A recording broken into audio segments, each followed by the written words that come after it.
I'm on, so I need to invite Megan. How do I do that? Um, um, I think I need to wait for her to join.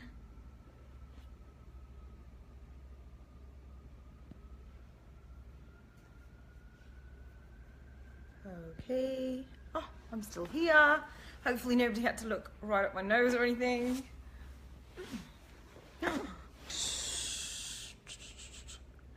And add.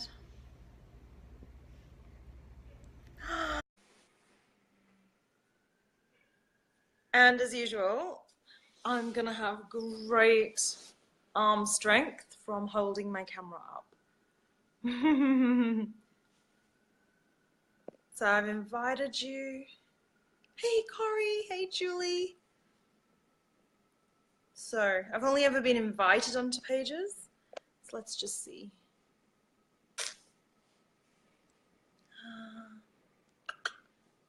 So I've just invited her.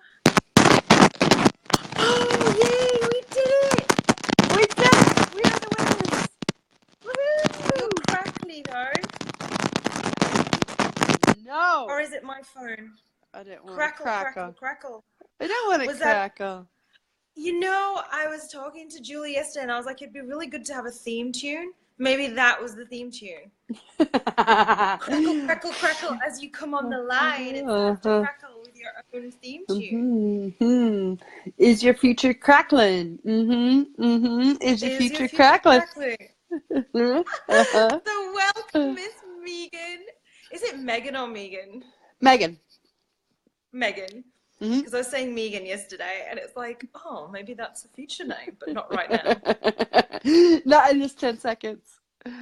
No. So welcome to Shopping for Your Future. And exciting. We kind of created this title together, so it's super fun that you're here. And what else is possible?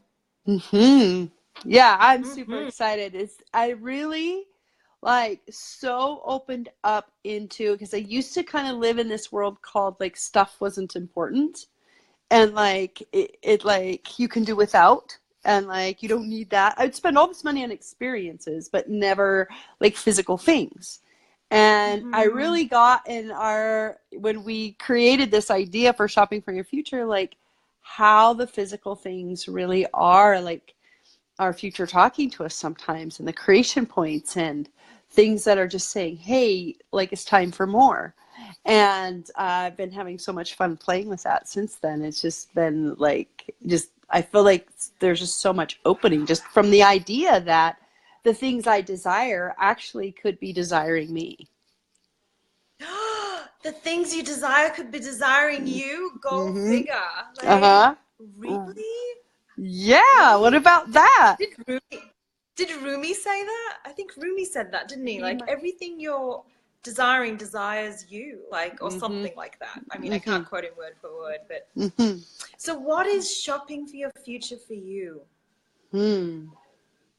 Well, what it is it's being what I realize is that in my I don't need this or I don't need that. Like there's no question in that, number one, right?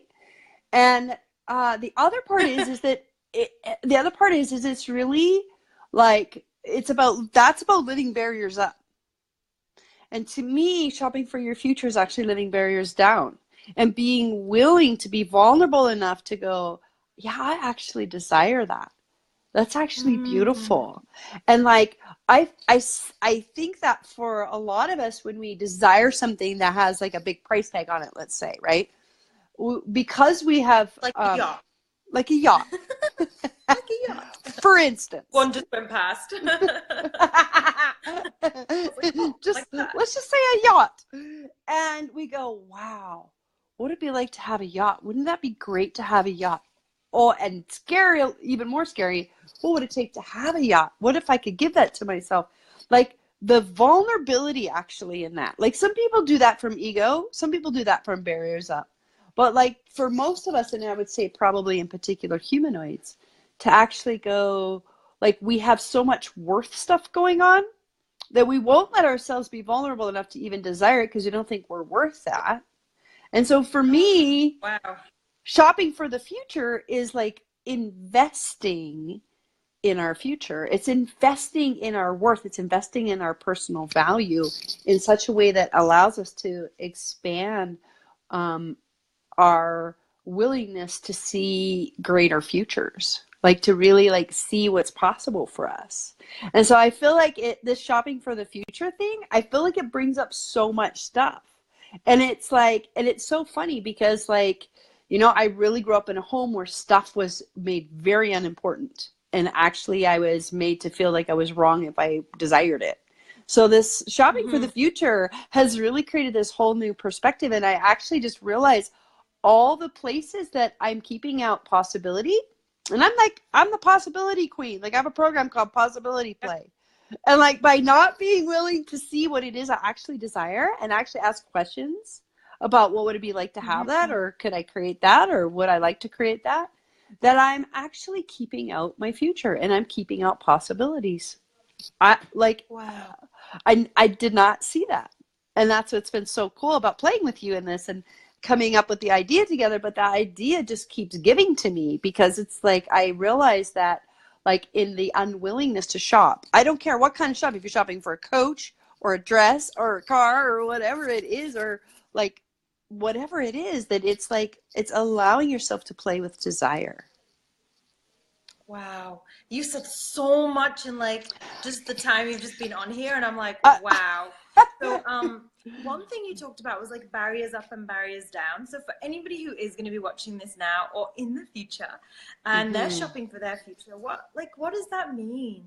What does that Thank mean you. to you when you say being vulnerable and having your barriers up and having your barriers down? Like there's a difference between somebody asking, you said, from a space of ego, like I will have that yacht, as opposed to what would it be like to have that yacht? What's the difference for you? Well, for me, barriers means defendedness. Like it's the opposite of curiosity. It's the opposite of wonder. It's a sense that I need to protect myself or something, which is to say that I can't receive that aspect of myself, right? I can't be that, you know, I can't Yeah. be vulnerable enough to say I want something really nice, right? In a family who's living poverty, right? So would it even be true to say that it's something you've already decided you can't have it? So Yes. automatically you've already decided you can't have it. So the barrier's already up. There is nothing new that can come in. Yep. And wow. So did you ever have that? Like, did you ever, like, because you talked about you never even considered asking for stuff because, you know, the idea is in society, not just your family, but every family, like, make do with what you've got. Be grateful for what you have. You have more than, you know, we've all been given the examples, like we're better off than the people in the third world countries, et cetera, et cetera, et cetera. Like we're always taught if you ever wanted more or you desired more to, it was either greed, it was like needy, it was like not being grateful for what you have. So automatically barriers, most people would have been trained to have their barriers up. So how did you change that? Well, and you know what? Like, it's so funny to me because I was growing up in the Mormon religion, right? A lot of that had Wow. to do with not being worldly and being humble, right? It's like, Yeah. you know, it's like we're poor, but we're spiritual, you know? And like, what I realize is that not actually just saying, wow, that's really beautiful, or I would really love to have that, is actually so humble. It actually is like, it is such an act of vulnerability to admit that we desire something, especially in this society and most of us in our families, to just say, hey, I want that. Like we've all seen how parents treat kids in stores that are asking for things. No, not that. We don't have any money. Stop that. You know, it's Oh, like, wait till Christmas. You have to wait till Christmas, or you have to wait till your birthday. yeah, You know, like, because the future's on a timer, of course, you know. Only on birthdays and Christmas I get to have what I want. In this moment, when you were talking, I just had the wondering of like how much of our ability to perceive possibility and choose possibility was actually set up in our early experiences of shopping, like with our parents. Yeah. Right? And like Totally. the can'ts and nots and we can't affords and all of that, which is like it is a barrier when I say I can't afford this. Because first of all, you're putting a barrier between you and that thing. Because you just said no to it, right? And second of all, it's like this place of like not willing to go into the unknown. Well, yeah, like we don't know how we create a lot of stuff.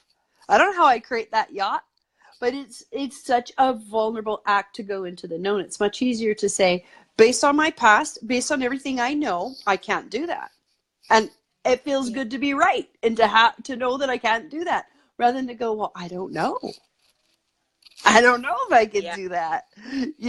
Let's see. I love that. So like what I would say to people who are going to be watching this later, like just become clear everything you were told. What if we go back to the time before we were told no? If you ever see that kid in the supermarket or the shopping center where they're just like this, I want this, I want this, and your eyes are just like full of sparkles and your eyes are just full of like absolute wonder. And every 10 seconds you're like, I want something different.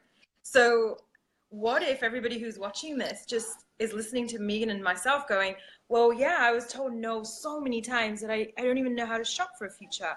But you did know how to shop for a future, because there was a time where it was not impossible to ask for everything you wanted. It was just like, can I have that? Can I have that? Can I have that? Can I have that? And what if that, can I have that now, please, actually became the reality from an adult perspective as well? Yes. And like if you think about a little kid in the store going, oh, it's such a vulnerable, like, I mean, it's so funny to even think about barriers down with kids, because they're just being them. No. Like that's another definition for barriers down, is just being you, right? It's like, oh, that's so fun. That would be so fun. And like how that gets like totally like shut down.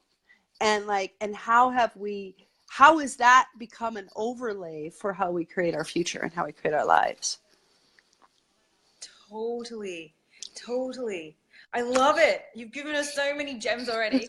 And then the other thing you wanted to really talk about was, is your future creating you cash? And I'm really excited to hear what you have to say, because a lot of the people, one of the shopping sprees like week one was, hey future, can I have this?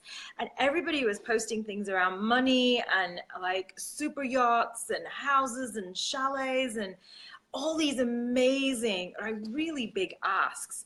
So how do you then like ask, because you're going to require the cash, or somehow create some level of purchasing these items if you're going to have them, unless somebody's going to donate it to you. But how do you have your future create you cash? Like that whole, it just like makes me so excited. I'm like, my future's going to make me cash. What's that about, Megan? Well, the like part of it goes back to like just like, I believe that money is, and this is something that Gary Douglas says, is that the actual intention of money is to change this reality, is to change the world. And so it would, like, if you're very intent on creating a future of like, yes, this is what I desire, this is what I want to create, this is where I want to go, that money, because it's here to change realities, is going to actually like go in the direction of people creating the future. Like so many of us shop for right now, right? Like, oh, what do I need right now? What do I need right now? Oh, okay, this will do for now. I can get by with this for right now. Right? And it's like, but like what actually is, what's the future you want to create, and what kinds of things are in that future? And by choosing that, you actually start directing cash. You start directing money to go in that. And especially like, not when you go, oh, this is the future I like, but I'll never be able to create it, or how will I create it? It's like, you actually, when you make a choice of, I'm having that, Like when we, like, I just saw that Corey was on this thread for me. I don't know if she still is, but like when we were, like, where this whole thing came from in the back of the car while she was test driving her future car, and like playing with that is that, like, she was choosing for her future. This is the car I want in the future. This is the car, like, yeah, I could wait to get a car for another 6 months or whatever, but this is what I want to have. And it's like, I'm having that. I'm choosing that, not, okay, well, let me wait until all my life circumstances work out and then I'll choose it. Like, the thing is that money's neutral. It has to be directed. So if you're waiting for money to show up to purchase that thing or to create that future, money will wait too, because it's following you. Wow. It's following you. I love that. It's just on standby. Yeah. Like, okay, it's almost like we're on hold and that stupid elevator music's playing, right? Yes. That's what money's doing. It's on bad elevator music. Hold music, right? So how do I access it then? Well, by choosing. So for instance, like, this is just a really kind of a very powerful story from my life, where I really wanted to bring my coaching to the next level. And there was this coach that I wanted to hire, and he was a really high-end coach, and I didn't even know if I could actually create the cash. I knew it was something around $50,000 a year, and I was like, that's a high-end ticket for most people, right? $50,000, one, on a coach, two, like, it's not even like a house or a deposit for something, or the thing that people think you should be spending money on. Wow. Yeah. So I was like, I wanted to have a conversation. Like, at the time, I had $1,000 in my account, but I knew that he had something that was connected to my future.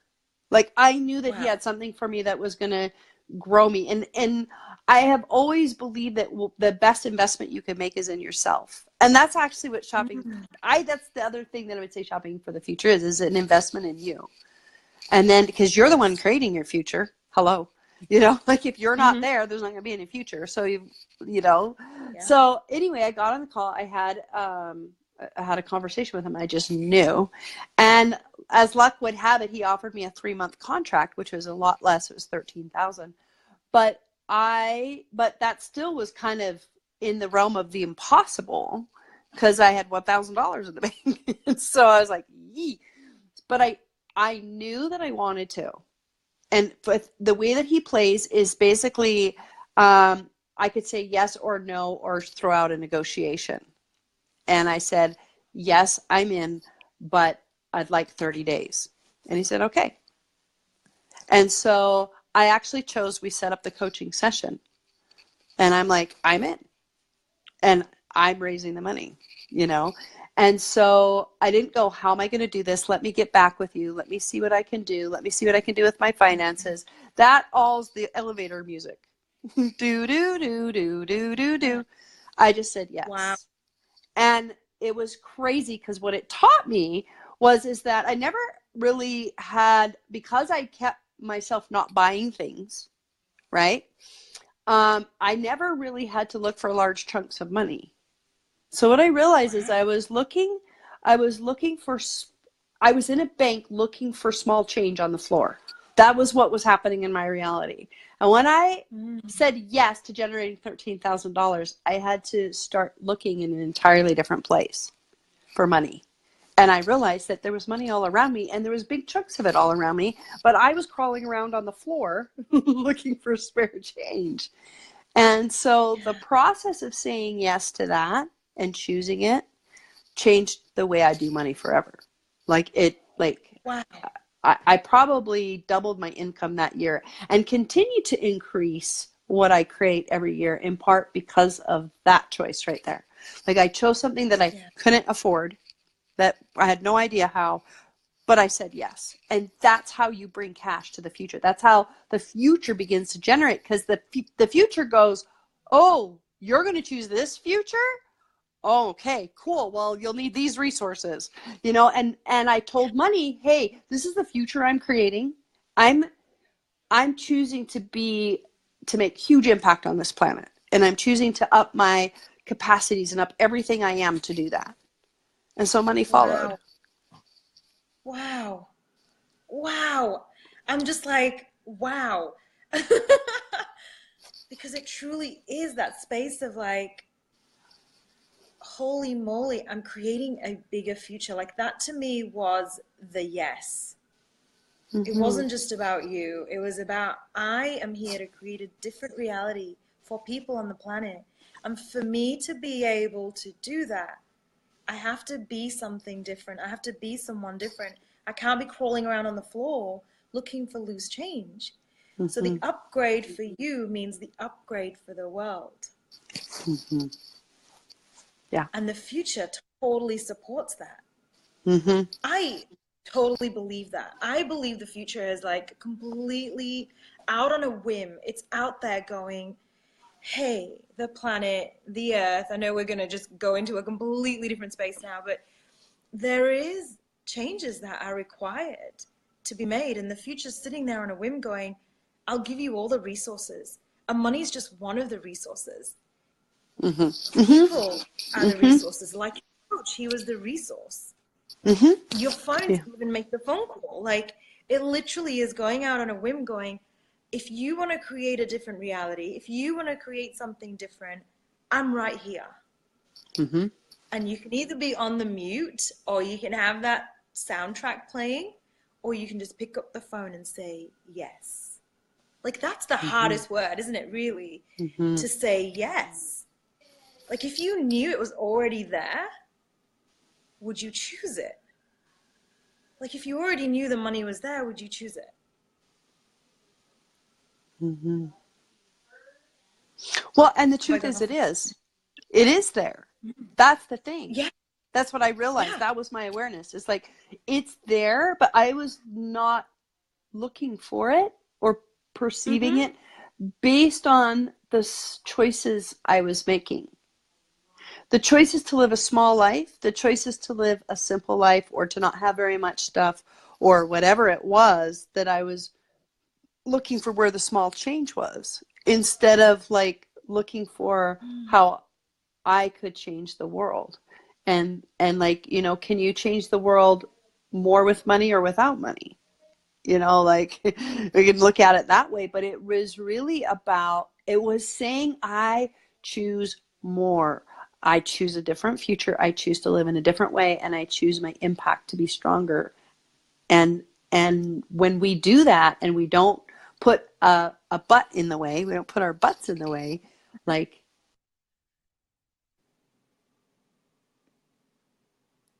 You've frozen. You were going to say something really important. Megan's just frozen. What would it take to change that? I think she might have time hopped into the future. What should we do? What should we do? Because I can see her saying, yay, yay, yay. Where did you go? Do I add her again?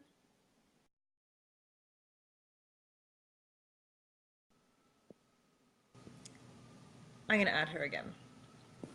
Cool. So Megan's told us so many tidbits. Oh my God.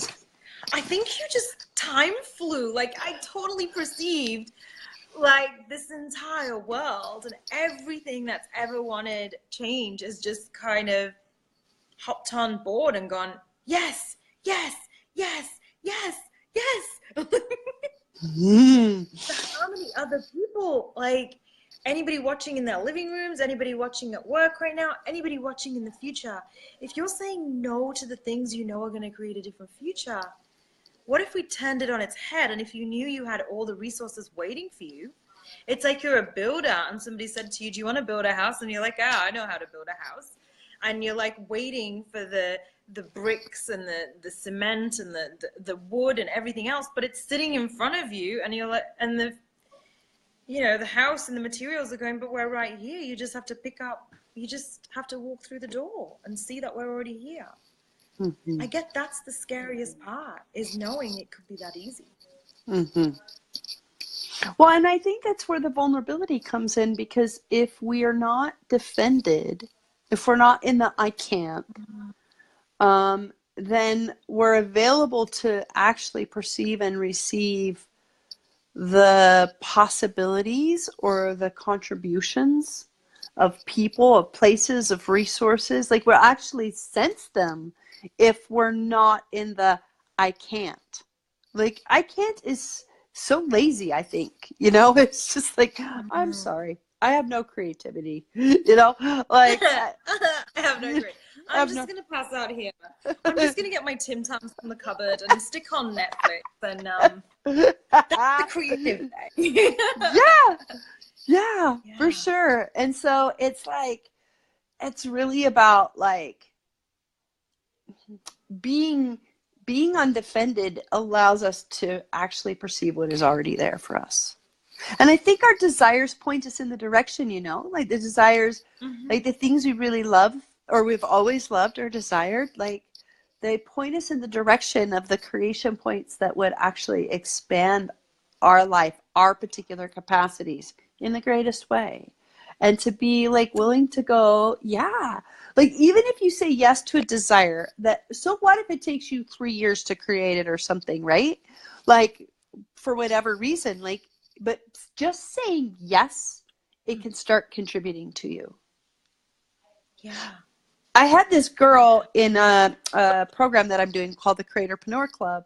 And when she started like looking at what she wanted to generate and create, like this car showed up, and she had a really bad winter, a really bad car for the winter.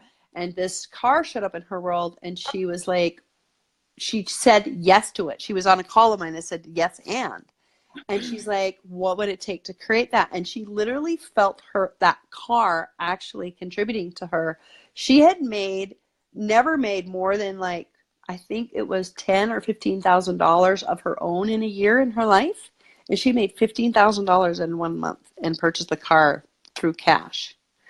And it was like this really cool, it was this really cool thing where she said yes to the car. Now, I don't know if I can have it.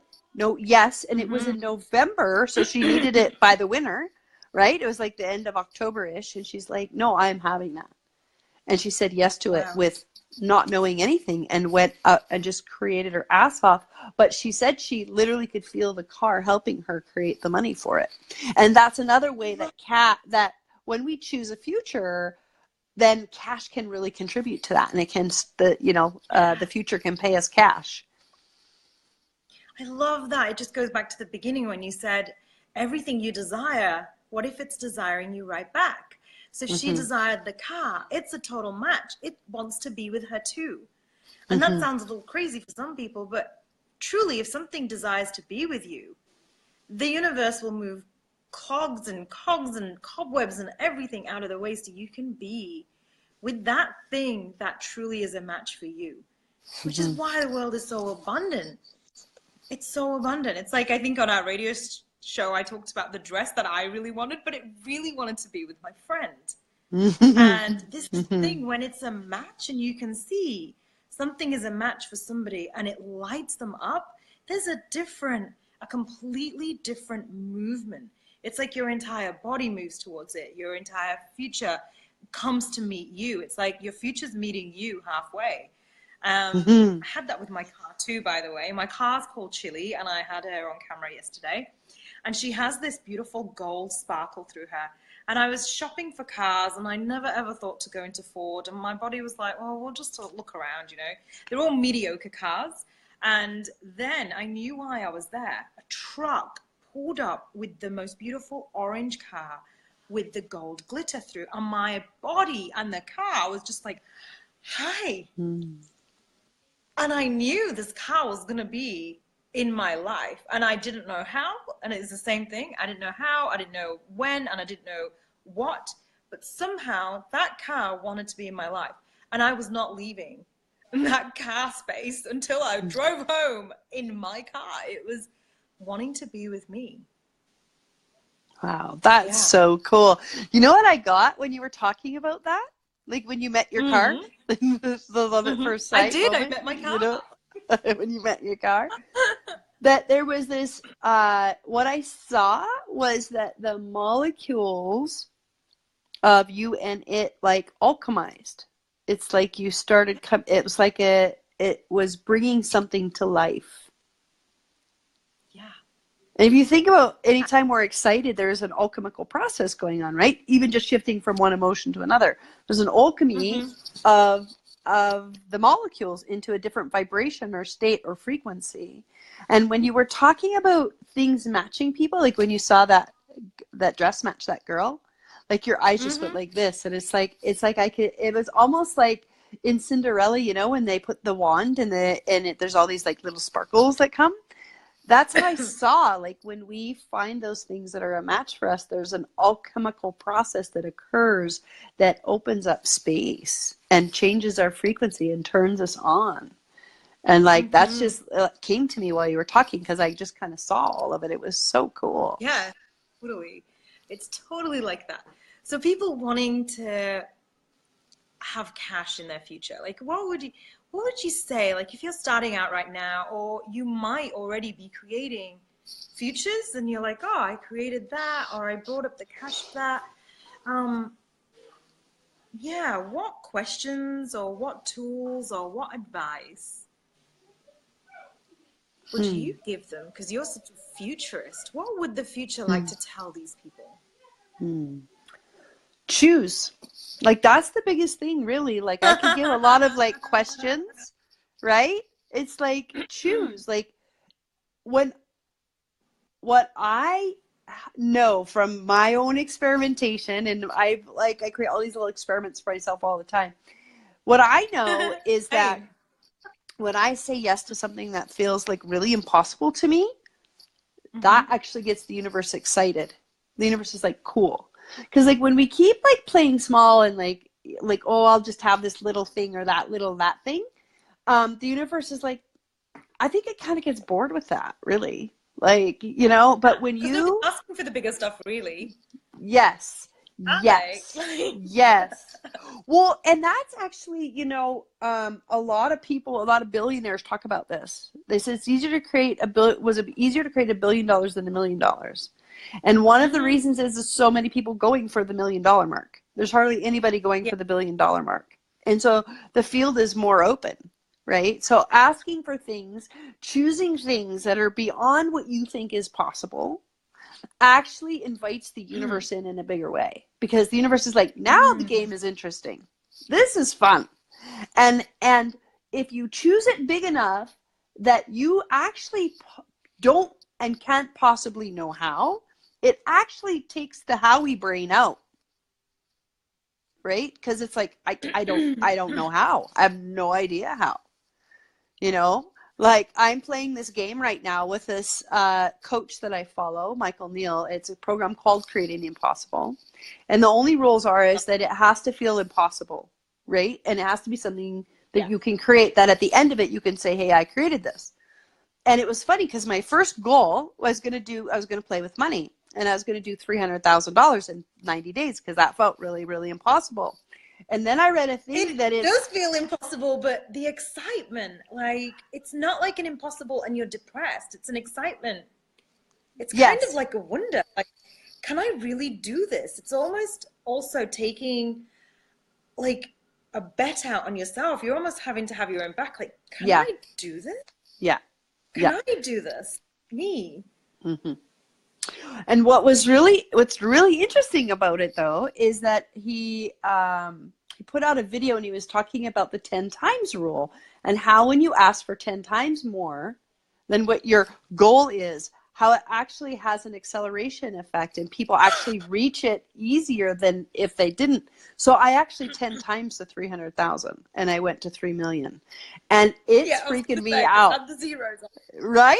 It's freaking me out right now. But I literally, like, when it was 300,000, my brain was conjuring how. Because I was like, I could probably do that. And I was in the how place.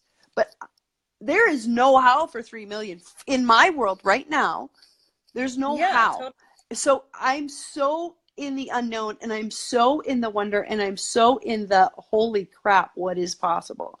And what can I learn about this? And the goal is actually almost in this to fail, like to let go of any, like, I'm going to get it, right? Because less than 20% of the people like get it. And that's part of the point is like you pick something and you go for it and you see what life brings in that process. And Wow. so like that would be the thing that I would tell people is go for way, way, way more than you actually could fathom asking for, and go far enough that you can't fathom the how, and then play full out. Like, and then go and then choose and choose and choose and choose and play and just play full out with that. And that's what I mean by choose. Like, yeah, it's like there's so many questions. Access has a billion questions, right? What energy, space, and Yeah. consciousness can I be? One of my questions was to be the sexy billionairess I truly be, you know, or what energy, space, and consciousness can I be to perceive the futures that are actually designed for me? You know, like those kinds of questions. But at the end of the day, if I don't make bigger choices, I won't move very much.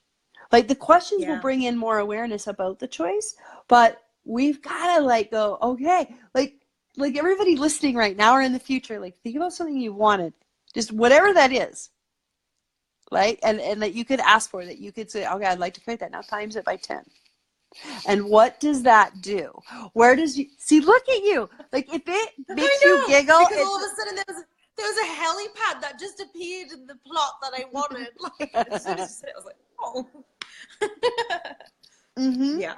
Yeah. So it's that. It's playing that kind of a game where you like you start looking at what I want and then you go, okay, what's actually 10 times past that?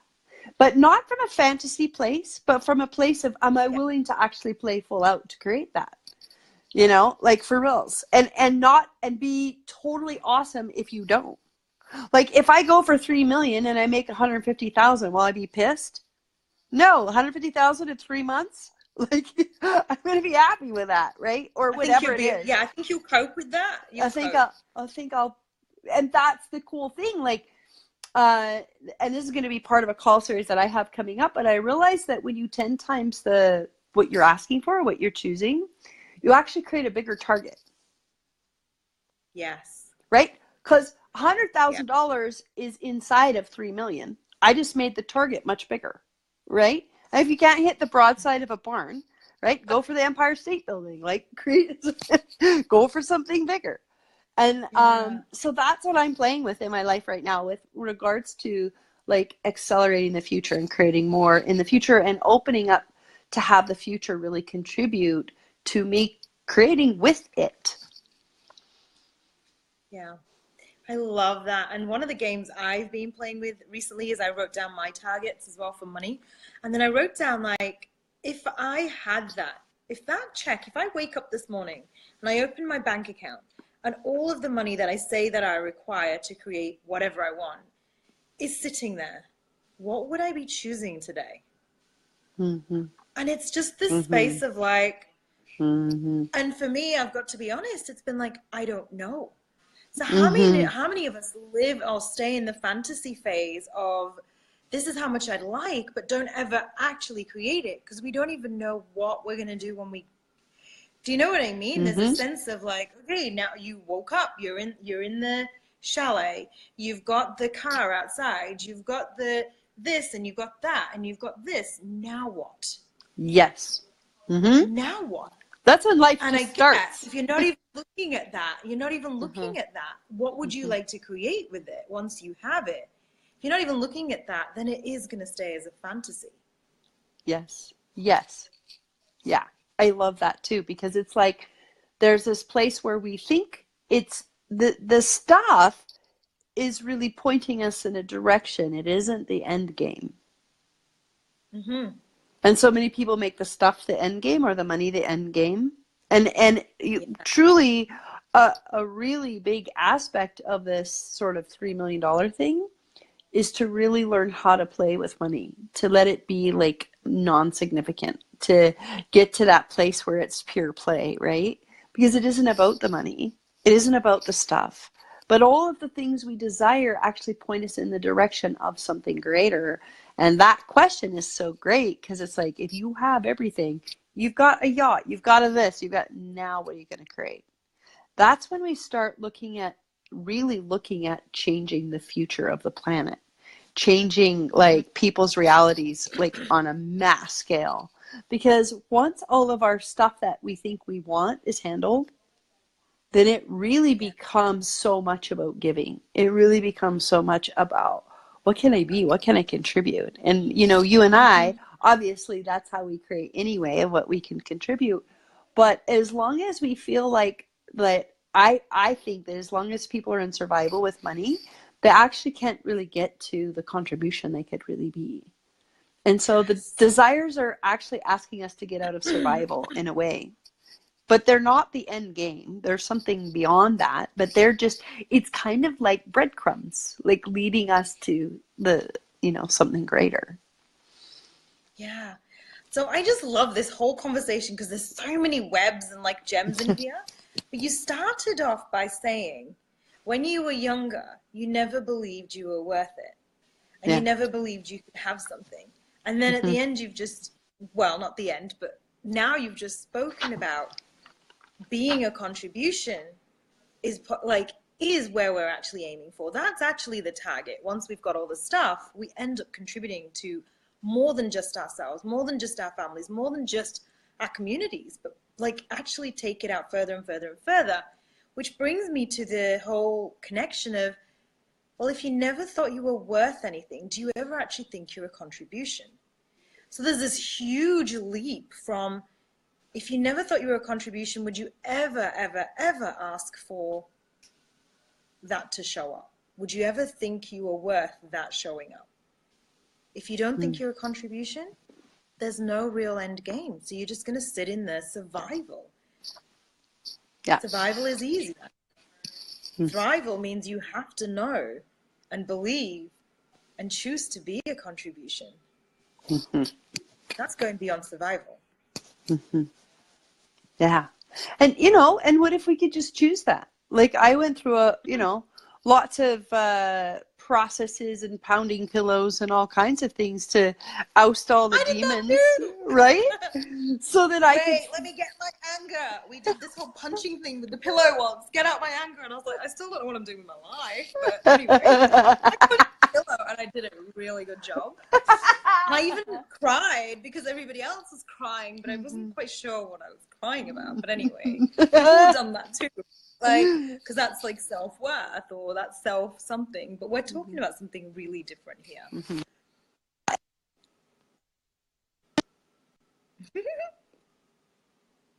You gone quiet. We can't hear you.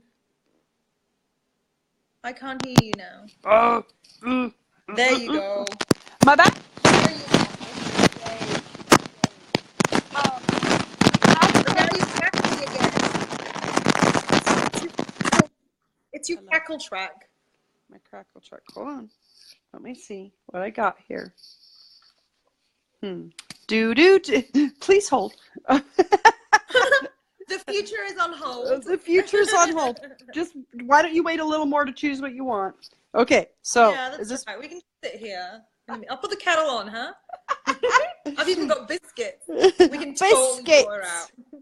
I've got biscuits. I've got a whole new packet of digestives. We can totally draw out our future. We can sit and we can sip and we can talk about it a lot. But fantastic. I know. Isn't that fun? At the end of the day, after all the pounded of pillows and crying and like getting out all the stuff, right? I realized that choosing to be a contribution, choosing to have value was just a choice. Like at the end of the day, you have to choose it and choose it and choose it. And when you forget, you get to choose it again. And when you know what I mean? Like it really is like, I'm choosing this and it's created by us.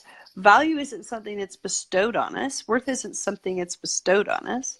It's something that we get to choose to be or not. We are it, but it's just like, are we going to choose it? I love that. I love that. I can't wait to listen back to this. I know. I'm like, I said some good stuff. You said some awesome stuff. We're going to change our own damn lives here. Stuff. And I wonder what futures we are stepping into, and even this conversation, like what futures have we created? And I'm so grateful for you being super vulnerable and talking so openly and honestly. It makes such a difference rather than being that space of like, I can't have this. It's so different. And I just love that as a contribution, just being different enough to say, what contribution am I? Where can I contribute? And I am going to go 10 times more than I'm asking for, because what I'm asking for is still scraps. It's still peanuts. It's still crumbs. Mm. You're just amazing. I cannot wait to see like what you create. Because what you've created right now with me is just this sheer excitement of what I'm not asking for. How does it get better than that? Thank you so much. Thank you for receiving that. I love that. I love opening up, like opening like bigger possibilities, right? I just love that so much. And I do feel like that's a lot of my contribution. And I love it when people receive that. You know, so many people tap out when I talk about 10 times more. Like, and it's interesting because we had about 4 or 5 people just drop, right? And so we are coming to the close of it. But at the same time, like, it makes me curious. Like, the more expanded do we like, where do we tap out on what's possible and what our future could be? Wow. Where do we tap out on our future? The only thing that I know or that I'm aware of is something that I learned with the Hendricks, which is this idea of the upper limit. And we just have like thousands of years of programming in our systems and in our bodies that say, hey, like, you know, the purpose of life is to have pain, inflict pain, and then you die. And then you struggle, and then you die. You know, and so this idea of actually creating a life and actually having joy be the operating system of life is pretty new, and we're recalibrating. And I feel like for a lot of us, and we come from families who said, okay, this is as big of a life as you could actually decide for yourself, right? And so to say I want more is like you're actually having to retrain and recalibrate your system to the truth of who you are as an infinite being, and like really like open that up. So I think sometimes, I know for myself, when I'll like tap out, or like I used to do this in sports a lot, where I'd be like almost at the like finish line and I would hurt myself. I'd be almost winning the thing, and I'd so it's like that. It's like, and it's not a wrongness, it's just like, oh wow, I just tapped out. Cool. Like, now what can I choose? And to like make it a point to, like, one of my questions I love asking is, how can I be the ever increasing frequency of joy? You know, like, to not just go, how can it be joy, but the ever increasing frequency of that. So like practicing this idea of experiencing and choosing greater and more all the time. Oh my God, you just make my entire body ooze with so much joy just saying that. How can I just be ever increasing? I just love everything you've given us. How did I get so lucky even having you on here, your time, your space, your energy, and you? Like, how did I get so bloody lucky? Thank you. Thank you so much. This was so, I love playing with you. And I love playing with you too. You're so shiny.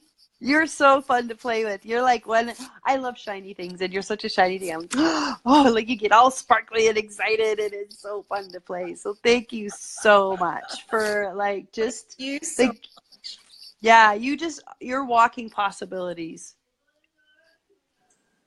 As are you. Possibilities see possibilities. Remember your quote at the beginning? What you're desiring also desires you. So did we both create a future? And I truly believe this. Like, the people who are like yourself that just pop into my world. And I'm just going to finish off with a story. Like, when I first met Megan, like, she's just this amazing bubble, as you can see, of sparkle. And she was in, like, we were in a training together, and she was sitting there, and I knew of her, and I'd seen her on Facebook, but I was like, it's busy, you know, we're training, there's stuff going on, there's hundreds of people. And I said hello, and one day she was sitting close by, and I was like, oh, it'd be lovely to say hello, but I get it's busy this time. And then I see her at the house I was staying in. I was in a house with Corey Michelle, and Megan was there one night, but they were busy doing their thing. And I was like, next time I'm going to have dinner with her. Next time. So I put it over there in my future because I knew I wanted to meet this beautiful lady, and I just knew there was so much sparkle about her. But I had put my future on mute. And then the very next day, Corey said to me, I'm going to invite Megan to come down and shop for this car. And my future somehow got created. I didn't have to wait for next time. Next time was the day after. And there you were. And I was like, wow, isn't it crazy how when you ask for magic, it's right in front of you. And then sometimes we're still like not quite ready for you. Just next time, please. Next time, next time, next time. And it's amazing though, because whatever you were asking for was exactly the same match of what I was asking for, but probably a little bit scared to receive it in that moment. That was such a magical day. That day changed my world. And I want to thank Corey too for orchestrating that, and like just all of the possibilities that open when you're around people who think in possibility, number one. And shopping for our futures. Like that was what the day was all about. And what a blast. Yeah. What a blast. And what else can we shop for? What else can we create? And who else can come and play? And yeah, just watch this space, you guys. I just get Megan and it's not gonna happen anymore. I'm not waiting for next time. I want to see you more and more and more, and create more and more and more, and I want so much more, and I don't know how it's gonna show up. I'm asking for that 10 times more. Woohoo! Let's create it. I love everybody. that. I think we've only got I think people are still watching. Corey's still on. Hey, I just wonder, I'm just going to try something. I know this is our first Facebook Live. Hope Corey's dressed. She's not sitting around naked. But I wonder could I add her too? I don't know. What's possible? Should we try? Should we try? Like, how much more fun would that be? I can't. It seems to tell me that I can add Julie, but I can't add Corey. I just wanted her to come on and just add to this 10 times more. I mean, we're doing 10 times more, right? Ask for 10 times more. It doesn't look like I can add her for some reason. Oh no, Corey, we love you. Corey, come on. I wonder if we can magic her on. Oh, there she is. She just brought her energy in. Woo! She totally did. She's been on the whole time. She's amazing. And fill your life up, not just with amazing asks of money and cash. And what if Cash is even having a phenomenal conversation like this one? What if you could even start asking your future for the phenomenal energies and the people? So for me, it was really about asking for people who were able to see, just like you did, the magnetic possibility walking, talking that I was, and also have more people like that in my world, so we could spark off each other, so we could actually be dynamic together.